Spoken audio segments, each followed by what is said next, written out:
안녕하십니까? 네, 수요일은 바다톡톡 도입 강연을 맡은 대구 경북 여성과학기술인의 강사 조란희라고 합니다.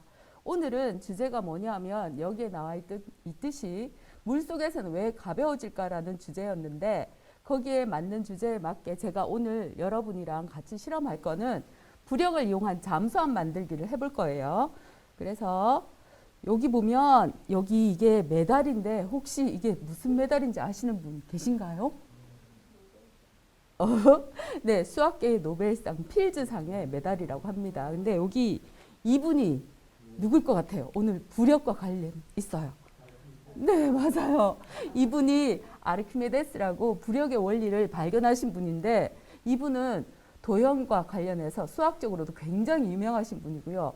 수학자이자 물리학자이십니다. 그래서 제가 오늘 부력의 원리를 발견하신 이분이 필즈상 메달에 이렇게 새겨져 있다고 여러분께 알려드리려고 이렇게 찾아왔고요.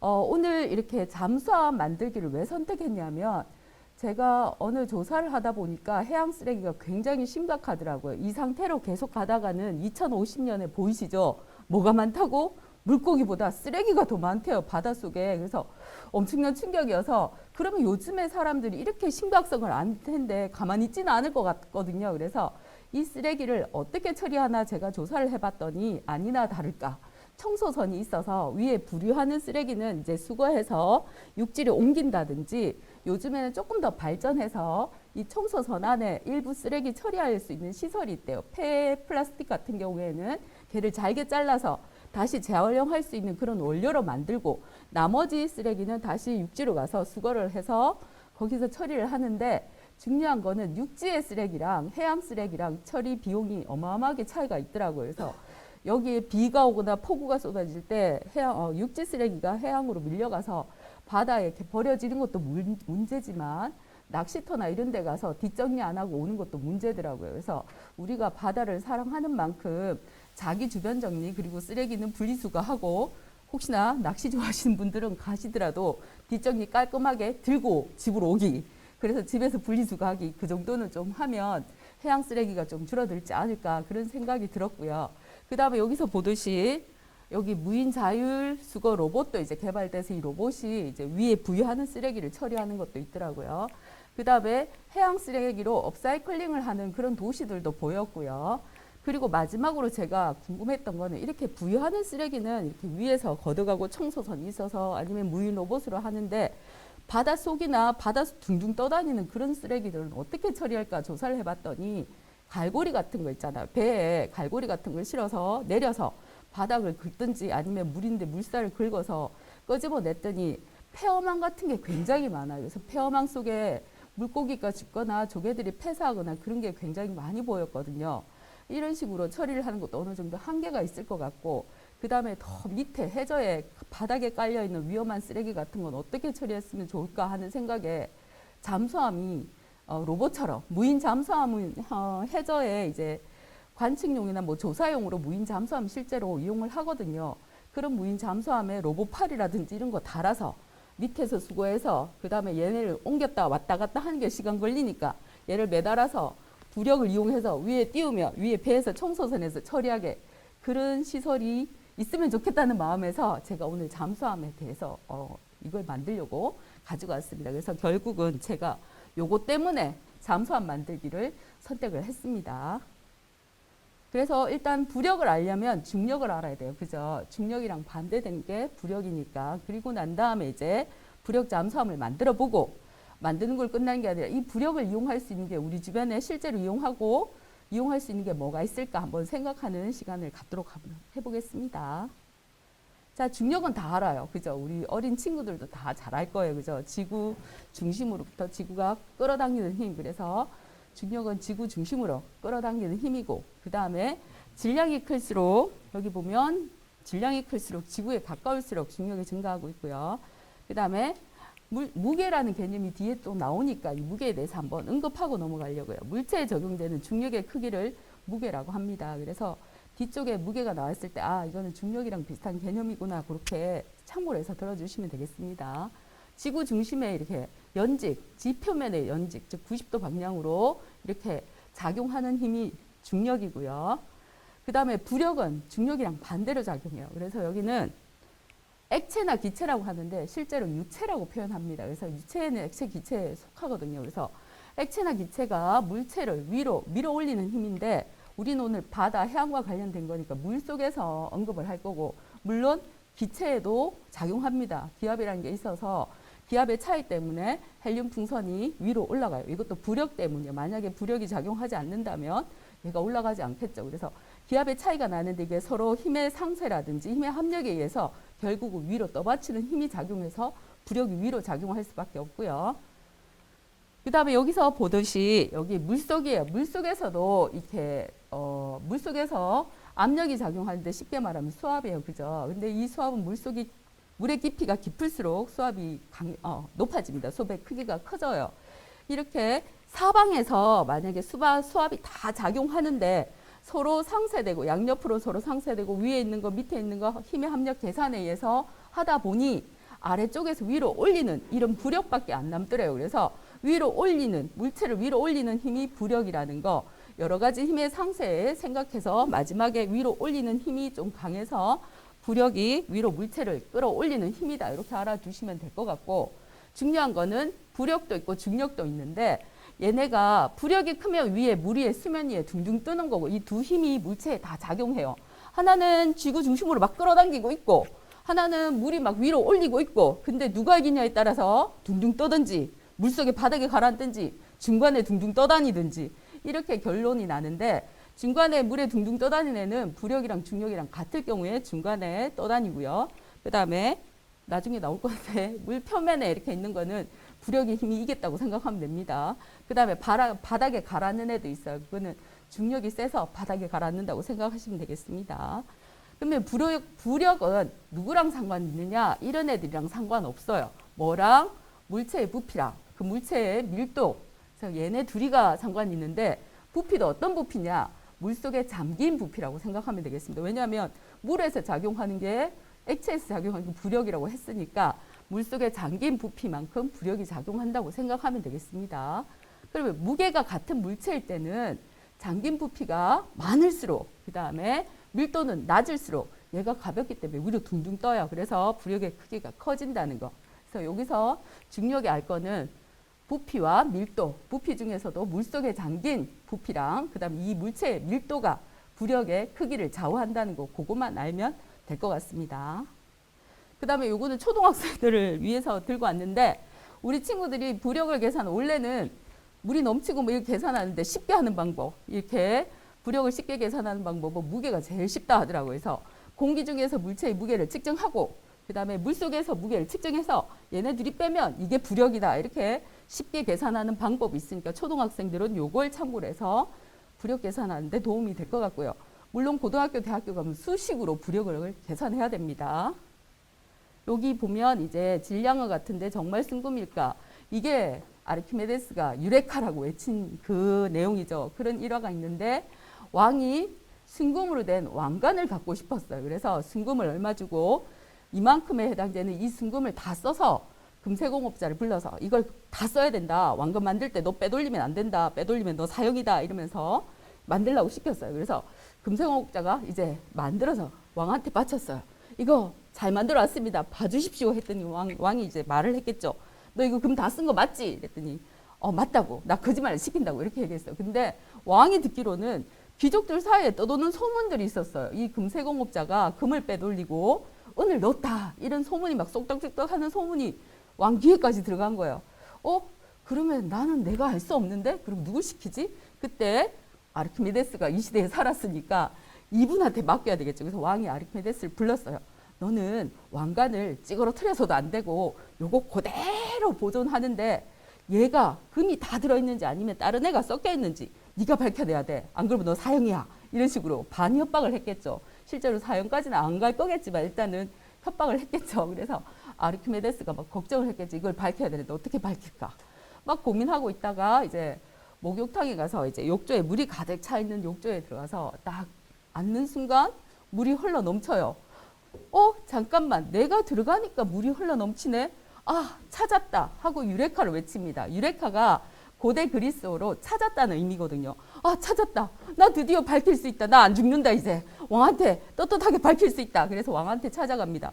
찾았습니다. 내가 밝힐 수 있습니다.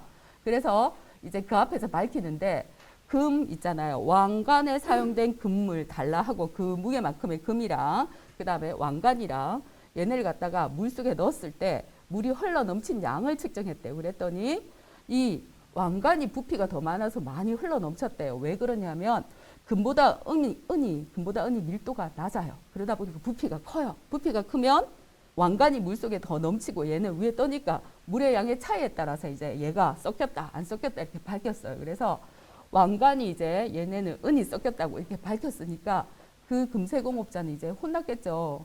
모르겠어요. 그 뒷얘기는 이제 사형당했다는 얘기도 있고 이런 식으로 이제 아르키메데스가 이걸 밝혀냈습니다. 그래서 여기에 저울 보이시죠?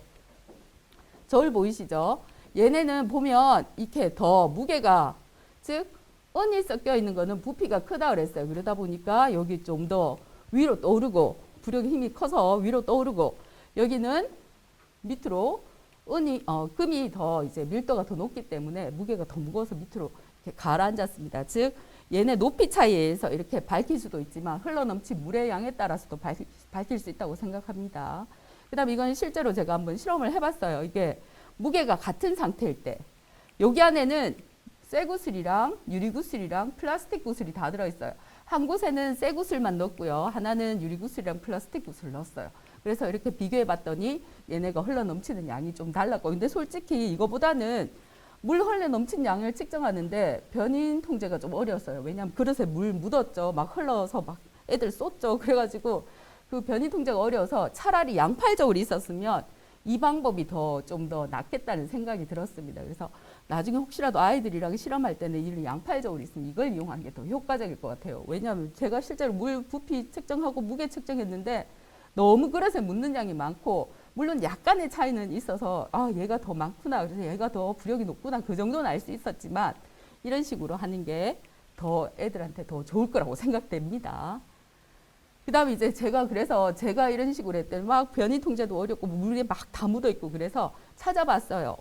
저처럼 이렇게 생각한 사람이 있나 싶어 찾아봤더니 양팔 저울을 갖다가 그대로 물에 넣었을 때 여기랑 비교해서 부피가 큰 게 부력이 크다는 이걸 갖다가 실제로 저울로 실험한 사람들이 있더라고요. 그래서 제가 거기에 사진을 캡처해 왔습니다. 네. 그 다음에 이거는 제가 또 집에서 또 실험 한번 해본 건데 여기 보면 여기 콜라예요. 그죠? 콜라인데 이번에는 아까는 무게가 같을 경우고 이번엔 부피예요. 부피가 같을 때 이 안에 내용물을 모르는데 여기 물속에 넣어봤더니 하나는 이렇게 위로 떴고 하나는 밑에 가라앉았죠. 그죠? 그러면 이 안에 들어있는 밀도가 다르다는 얘기예요. 그죠? 그러면 우리가 딱 봤을 때 밀도가 낮을수록 부력이 크다고 했으니까 이 둘 중에 얘가 부력이 크니까 여기에 안에 든 게 밀도가 낮아요. 그래서 제가 성분 분석표를 봤어요. 봤더니 여기는 다이어트 콜라인데 여기는 탄수화물도 0g이고 그 다음에 당류도 0g이고 얘는 탄수화물은 8g인가 그러고 당류는 27g인가 하여튼 되게 많이 들어있더라고요. 27%인지 27g인지 얘가 일단은 탄수화물과 당류가 얘는 들어있었고 얘는 없었어요. 그래서 이런 높이 차이가 나타났습니다.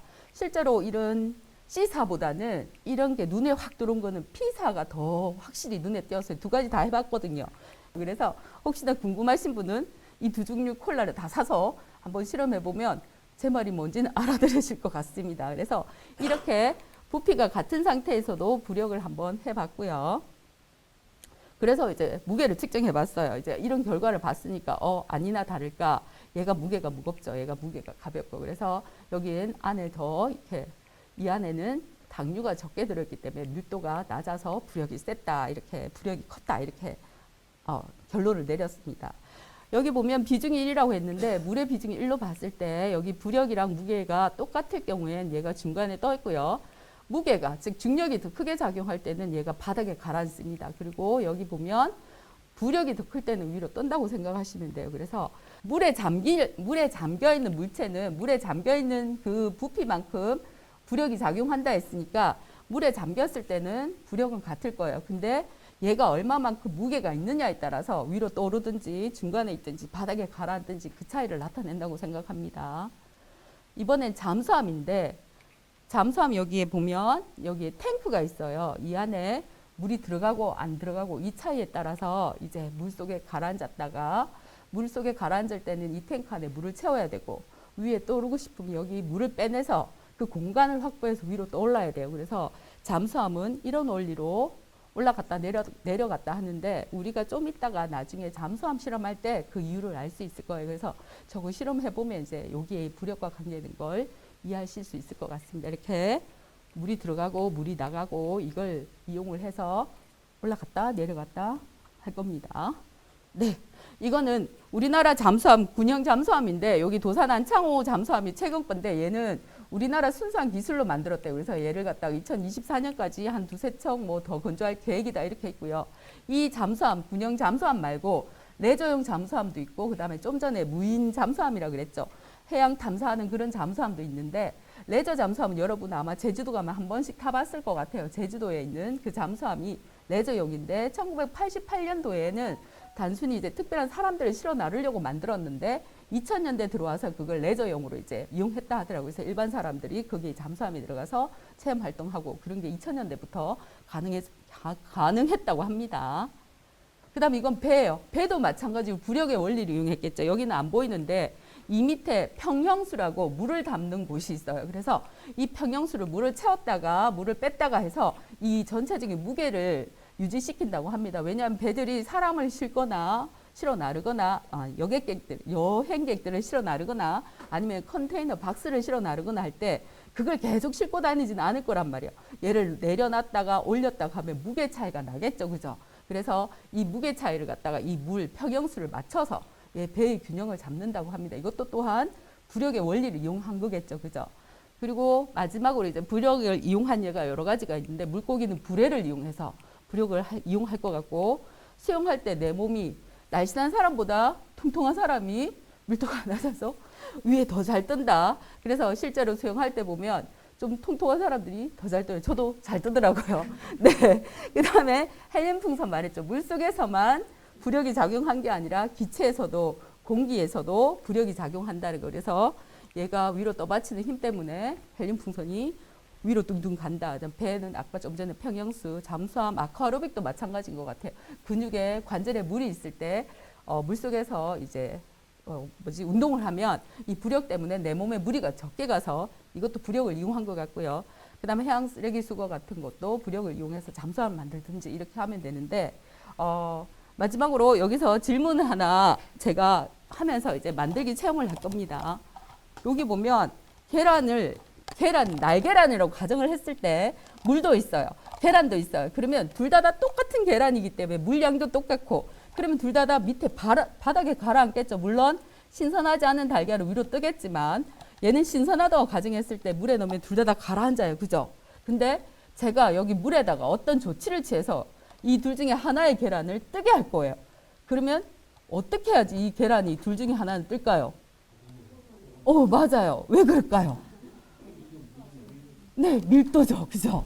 아까 좀 전에 말했죠. 부력은 밀도랑 부피, 잠긴 부피라고. 어차피 물에 잠겼으니까 잠긴 부피는 똑같아요. 그럼 밀도밖에 없잖아요. 그죠? 그래서 소금을 넣어서 물의 밀도를 높이면 상대적으로 밀도가 가벼운 계란이 뜨겠죠. 그죠? 네, 그래서 여기까지 이제 말씀드리고 우리 이제 부력 잠수함을 만들 거예요. 여기 보면 얘를 이렇게 만들 건데 여기 공기가 있어서 여기 위로 올라가요. 그래서 이게 부력이 높을 때 이 공기 때문에 위로 올라가고 얘는 자꾸만 부력이 높아서 위로 올라갑니다. 그래서 얘를 이제 오늘 만들어 볼 건데 네, 이제 재료를 나눠 드리고 이제 만들도록 하겠습니다.